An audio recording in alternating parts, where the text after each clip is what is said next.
და იცით, აი ჩვენ რომ წმინდანთა ცხოვრებას ვკითხულობთ, მათ ხატებს უყურებთ, ან ვინც ისე დროს მოღვაწეობდა, რომელთა ფოტოებიც არსებობს, ვიდეო ჩანაწერებიც და კანონიზირებული წმინდანები არიან. იცით, პირველ რიგში ჩვენ სწორედ იმით ვართ აღფრთოვანებულნი, რომ ისინი სწორედ თავდაბლობაში გვანან ქრისტეს.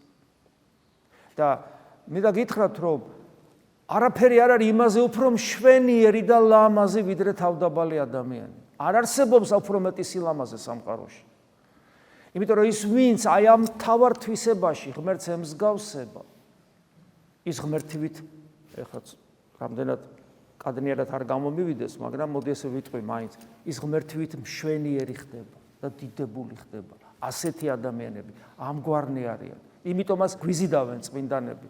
იმიტომაც გვაინტერესებს ისინი. ხატებს წერენ, წიგნებში არის აღწერილი, ფილმებს იღებენ, აი და ყველაფერი ჩვენთვის არის აი განსაცვიფრებელი.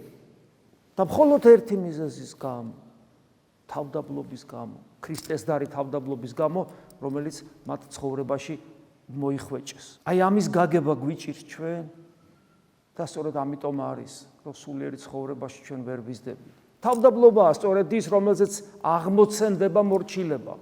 მორჩილება შენს წინ მდგარი სხვა პიროვნებისა, ადამიანისა, ღვთისა. მორჩილებაა სწორედ ის, რომლის წიაღშიც იშვება სიყვარული. სიყვარული მოყვასისა, ღმერთისა.